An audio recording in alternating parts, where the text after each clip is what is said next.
So I thought we'd start this video series off with an unboxing.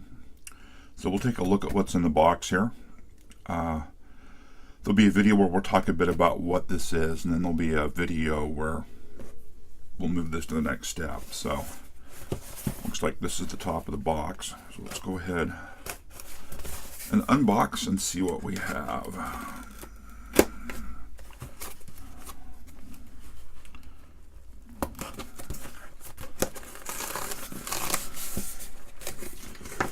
And of course we have the obligatory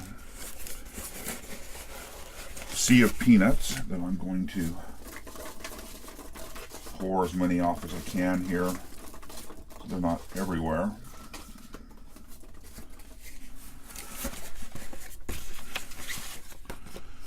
We've got some packing material that probably just showed the world my address. Not that that hasn't been done many times before. Oh, we got a nice little spiral bound manual. That's really nice. And really nothing else in there. So kind of the hardcore vintage computer people may already recognize what this is a reproduction of.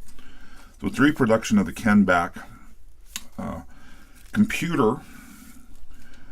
This is considered by a number of organizations, I think, like the Computer Museum down in Mountain Home, etc., as the actual first home computer. I don't know what the size of the actual machine is. My understanding was there was only ever 75 of the original machines made. I think it was 75. In a future video, we'll kind of look in more depth at that. But let's see what we've got in the kit. We've got a plastic front panel that's been laser cut. It's got plastic film over it. We've got an external power brick. It's 9 volts at 1 amp. So I'm assuming there's probably some voltage regulation in here. Again, this is an emulator. It doesn't reproduce the actual device. I think the actual device had 140 or 150 logic chips in it. But we've got a few chips there. We've got a little module that I think is a real-time clock. I based that on seeing, well, it's like a watch crystal there, and I believe when I read about this, it had a real-time clock. We've got probably a voltage regulator, I guess a 7805. We've got chip sockets, a little bit of mounting hardware. I think the power input jack, and the little square black and white things are, of course, the buttons that snap, go onto the switches here across the front. We've got the yellow and white LEDs, 10 ohm resistors. We've got a little packet of, well, if I can get it to come out, looks like 2.2K and 470 ohm resistors. The actual switches themselves. A little bit of jumper wire. The main PCB, where all of the magic emulation happens.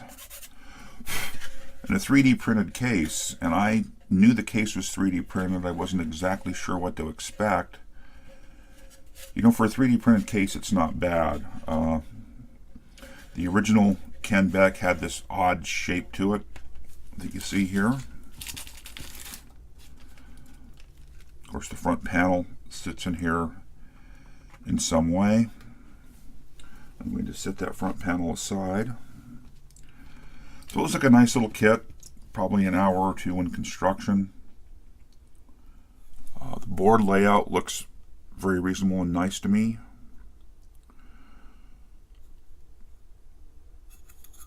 I don't have any issues with the board at all.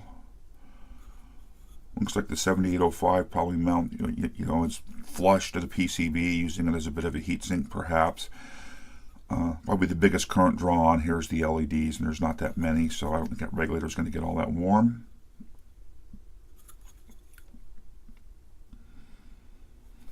So nice little unboxing. There's a a fair amount of stuff here. The PCB layout is nice and open, so I think it'll be easy to solder. Like I say, it's a nice, simple layout. This looks like it could be a good kit for somebody with, you know, kind of entry-level to medium soldering skills. It might be, you know, just like a pretty straightforward assembly. So this emulates what is considered in some circles as the first home computer. In probably a second or third video in the series, we will look at that architecture. It's an interesting machine. It's a serial processor. I believe this originally used shift registers as memory. Let's take a look at what we got here. I strongly suggest comparing the parts you received with the list below. We've got the PCB. There are 2, 4, 6, 8 white and 4 yellow LEDs. 8 times 2.2K and 4 times 470. It looks like there might actually be a couple extra resistors in there. Looks like there's some extra 10K. That's interesting. That says 10 ohm. I think he meant 10K ohm on the packaging.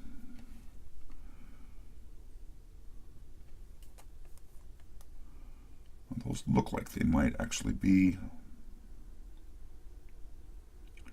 10 ohm. I don't see a red band on them. That's interesting.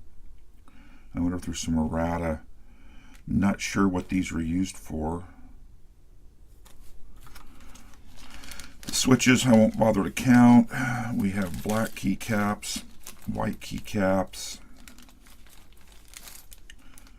I see that's probably the 0.33 microfarad electrolytic here. 1 times a 0.1 microfarad, which is probably buried in the bag there. 7805, I'm assuming, is the 3-pin device we saw in, I think, this bag someplace. I did see what looked like a 3-pin regulator. Got the front panel. Power jack is in the bag here with the nut. We got the 9-volt power supply. There's hardware in here, screws, etc., which I'm going to assume. I do see nylon washers in here. Those might actually be nuts. Now they're nylon spacers. There's the 0.1 microfarad cap floating in there.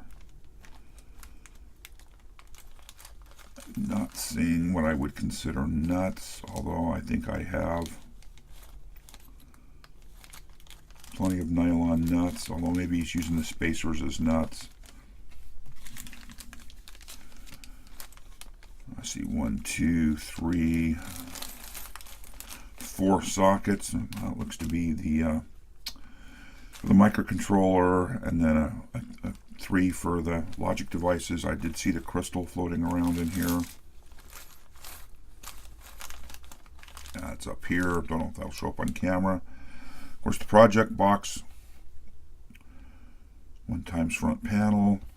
And it looks like a DS1307 real-time clock module. And it's so soldering iron with a nice firm refined tip. Good solder, of course. Phillips needle nose side cutters. Don't underestimate the need for good solder and a good soldering iron. I've talked about this many times in videos. Better tools allow you to do a better job. You're not fighting the tool. I don't expect you to buy a real high-end JBC soldering station like I have. I do enough of this. It was a good investment for me. But just a decent temperature-controlled soldering iron solder station is a good thing. And quality solder. I use Kester solder. So we're going to find the parts. We're going to put the resistors in. find it curious that these are labeled 10 ohm and not 10K. I'm actually going to fire up the ohm meter here and we'll measure one of these. And if they really are 10 ohm, then I'll go look for a router on his website. 10 ohm to 10K ohm is a little bit of a significant difference. A couple orders of magnitude, actually 3 orders of magnitude. Okay, out of the bag, I do see a red band on these. Yeah, these are going to be 10K looking at them, but we'll measure one just to absolutely confirm. If in doubt, measure first, then solder.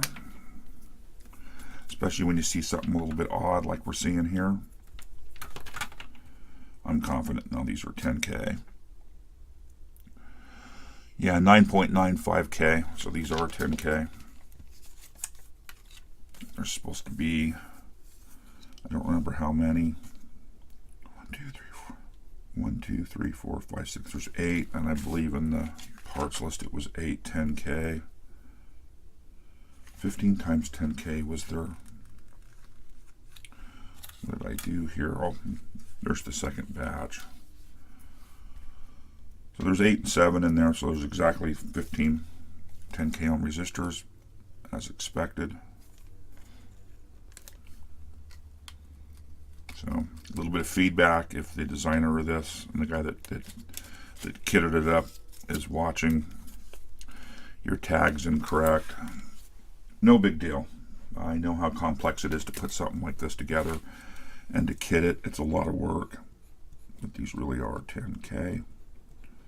If you've never designed a kit and found all the parts, because often you can't get them from one, DigiKey may not have everything you need, or you're ordering from China or whatever. It can be a huge battle just to source all the parts to put something together. You're probably doing these in batches of 10, say, which means there's 10 times everything, and you're hand sorting and bagging, and it's easy to make little mistakes. It really is. I've done it myself. So be very forgiving of that. Just confirm.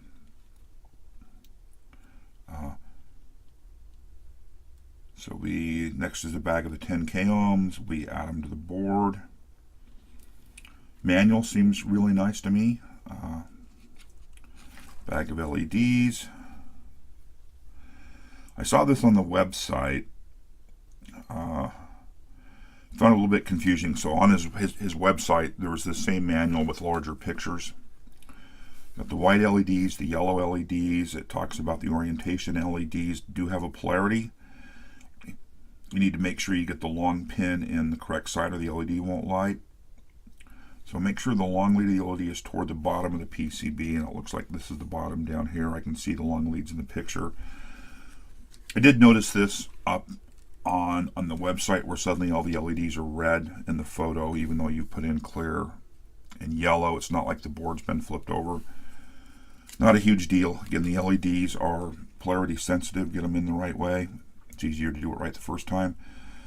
Tactile switches will really only go in one way, but the rotation doesn't matter. So you can see the holes aren't square for the 4 holes there, and it'll go in this way or 180 degrees. These little tactile switches, it just doesn't care. Yeah, orientation doesn't matter. I mean, they're either going to be, one of 2 orientations. Assorted parts. Location of the dip sockets. He comments on this. Good job. I will say it as well. In silk screening, there's always some kind of an indication of polarity. In this case, there's a little gap in the silk screen, and that's going to tell you pin 1 is here. The gap, the little half moon, the whatever it is will tell you the orientation where the pin 1 on the device is. And if you look at the sockets, you'll be able to see this. There's a little half moon notch in the sockets. Half moon goes to the orientation of the little slit. So that it's a nice silk screen. It gives you a good visual indication of the orientation of the socket. With the socket in, you of course you typically can't see. We're getting a lot of glare from the sun starting to come up here. The socket often covers up the silk screen, and if you get the socket in backwards where the notch was to this side, you might get the chip in backwards, then the project doesn't work, potential to damage a chip. So pay attention to the orientations. Socket notch to the little gap, and then the IC will have either a dot in the plastic package to indicate pin 1, or it might have a little half moon molded into it, whatever. But that gives you PCB to socket to component orientation, something to pay attention to. Nice job. 75 regular goes on the board. It's not necessary, but you can bend the leads at 90 degrees so it can stand upright, it sounds like, or bend over. There's the 2 caps. So these look like they're input filtering and a little despiking there.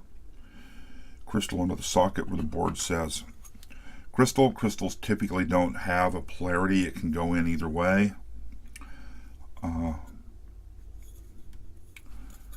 For me, looking at the silk screen, you know, there's the text down here, so this makes this the bottom of the board. So for me personally, being a bit anal, assuming the frequency of the crystal's printed on top of it, it usually is, I'd be putting it in where I'd be able to read it in this orientation. Not that it matters, but I like paying attention to those little details. It makes the build a little cleaner. We've got the chips. DC power jack. Goes in the hole here in the case. Very nice. I think he's paid a lot of attention to the kit, and it looks very well done. Again, I'm very forgiving of the couple minor little things we've seen, just no big deal. Just, like I said, pay attention, think about it. There's an RTC module that goes on the board. I know this kit can be set up to just be a clock displaying the time on the LEDs, or it can do, the blinky LED kind of thing. This will probably go on a shelf in my office at work when it's done, although nobody there will have a clue what it is. I'm the old fart in the office that has a great appreciation for vintage tech. Very nice. We're going to solder the wires. Polarity here is going to be important. He provided a piece of ribbon cable here that's blue and green. In my case, I would make the green the ground connection, and the blue really the +9. I'd probably avoid using red-black here. This is again me being very old school. Red tends to indicate to me a +5 volt rail. Yellow tends to indicate a +12 volt rail. If you think about old PC computers with the Molex connector for power, you'd have red, black, black, yellow, and the yellow would be the +12, the black would be the +5, and the 2 black leads in the middle. The ground, hopefully I said that right, yellow, black, black, red being +5, yellow being +12. So blue is a good color for the +9. Because of the way the ribbon cable is manufactured, you're not going to find black and blue together.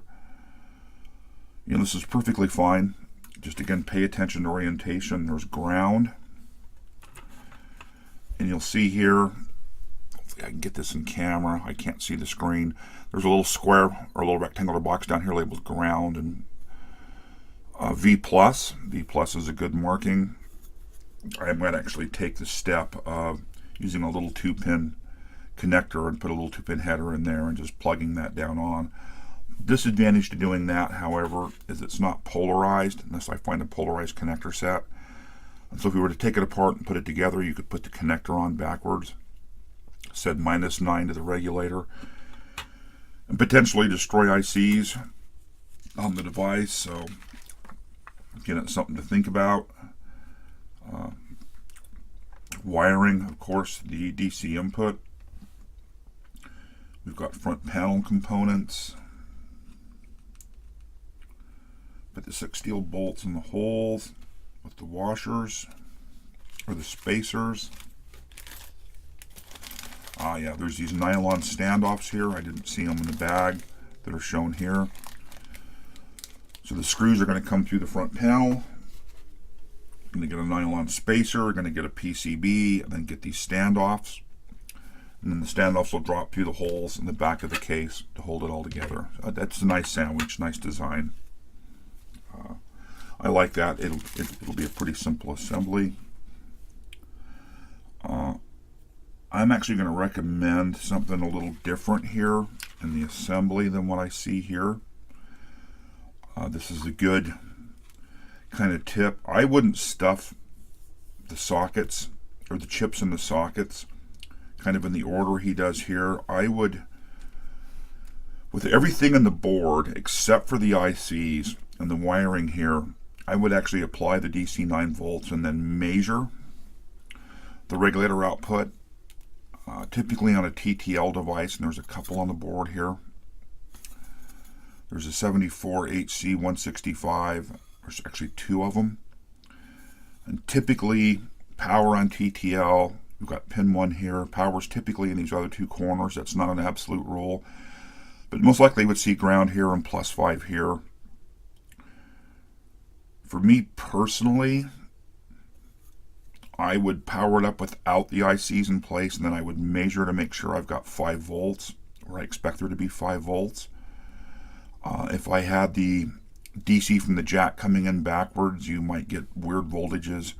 You could also measure the power directly on the regulator here. You can see that there's, on the regulator, and hopefully this is in camera again, there's the 9 volts comes into this pin, these 3 pins of the regulator. You've got ground in the middle and +5 out. So on this side you would see the +9 coming in on this pin here, ground and +5. And you could just measure the 2 leads on the regulator to say, yes, I have +5, or I expect to see it. I just think it's a good precaution to check your power rails without the chips in. That way you don't damage a chip. Then I would stuff the ICs into the socket. He didn't take that approach, and this isn't a diss or anything, it's just something I tend to do based on experience and based on how many times I've got wires backwards, I've wired a jack backwards. It's just really easy to do.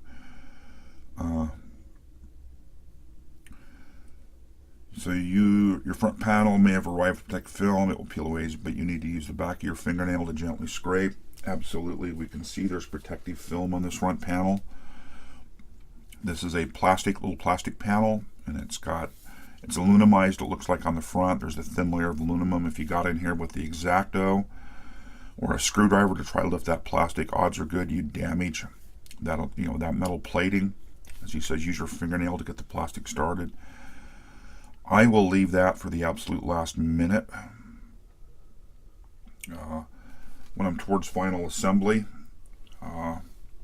something to think about, the fact is, if you leave the plastic on and put the screws through, the head of the screw will be pinching the protective film, and it'll make it much harder to peel off. I'll kind of tackle that order when I get there. Don't completely tighten the bolts to the standoffs. It may cause the front panel to pucker. Leave a little bit of play. Good advice. Place in the front panel assembly.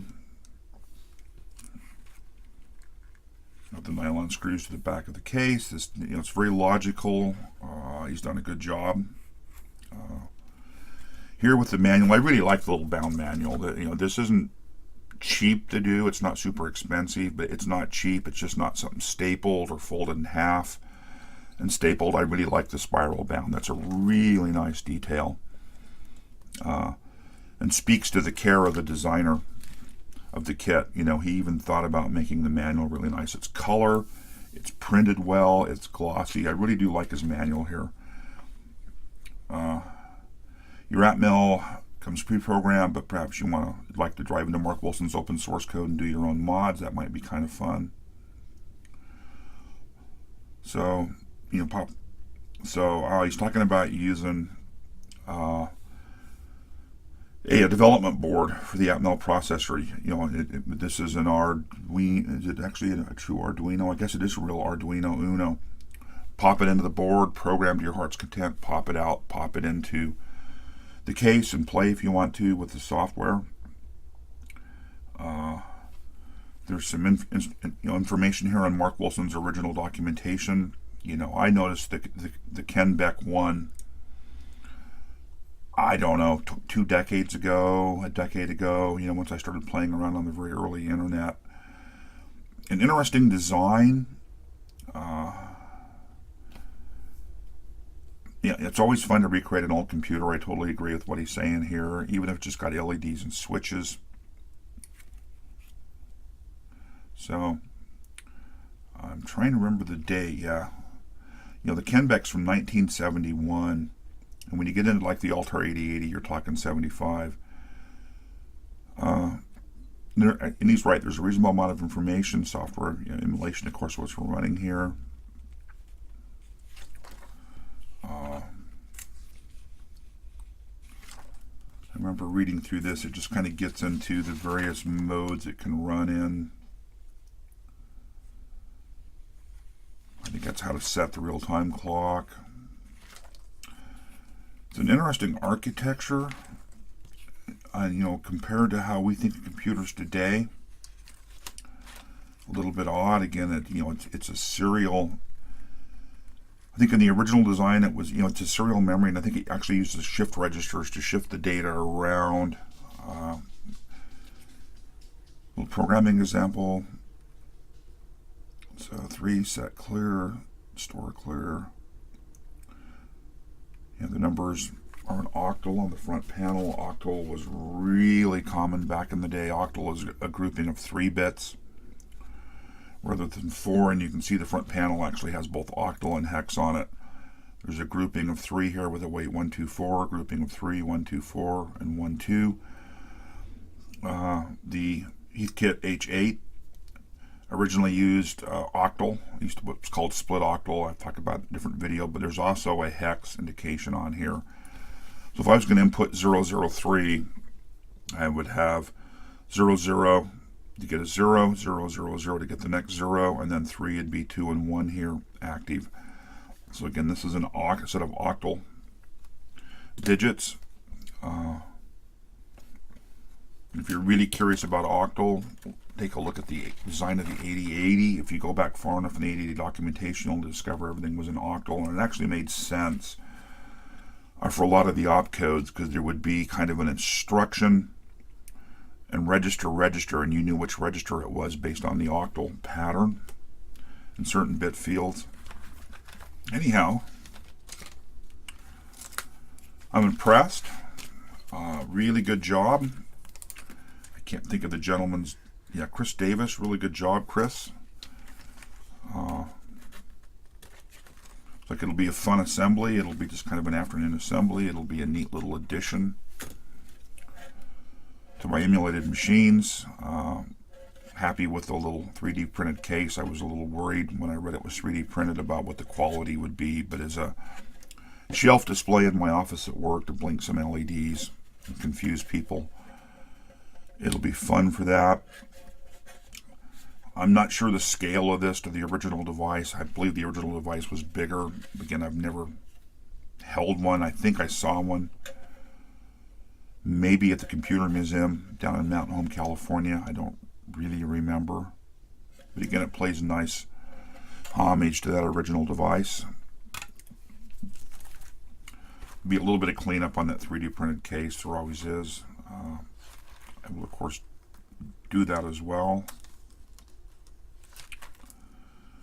In a follow-up video, we'll go through the assembly. Depending on how long it takes me, it might be 1 or 2 videos. I think I'm just going to post this video as the unboxing and not get into the system architecture in this video. Debating and maybe some feedback from the subscribers would help. I tend to do very long, rambling videos, very off the cuff. Some people comment on. I like it, others they don't. If more shorter videos in a kit would, you know, in a whatever I go through would be better. You know, if 5 15-minute videos would be better than 1 hour and 15-minute video, or, you know, 2 a 45 and a 30-minute video. If shorter videos would be better, I could think about doing that in editing. If people are good with the long rambling videos, like I tend to do, because honestly they're easier, I'll maintain that format. You know, happy with the kit. This is a Chinese adapter. I'm not going to diss on it. But again, I talked about not putting the ICs into the sockets and powering up, doing a gross voltage test. I would test this guy as well to make sure it's actually producing 9 volts. It's labeled 9 volts DC at 1 amp, just to make sure there's nothing saying you're not going to get a defective one or, you know, whatever from China. I don't know if Chris actually tests these ahead of time or not. Doesn't really matter because I will test this before I put it into use. It's very light, so there's not much of a switching power supply in there, but that's okay. It is what it is. Let's get all the little bags here where we can kind of see everything again. And I will get this wrapped up. Get down to the editing machine. Oh, well, something's got Anna's attention down there. She probably wants to come upstairs. She can hear me talking up here. Anyhow, there it is. I guess I should stop recording, and we'll talk soon.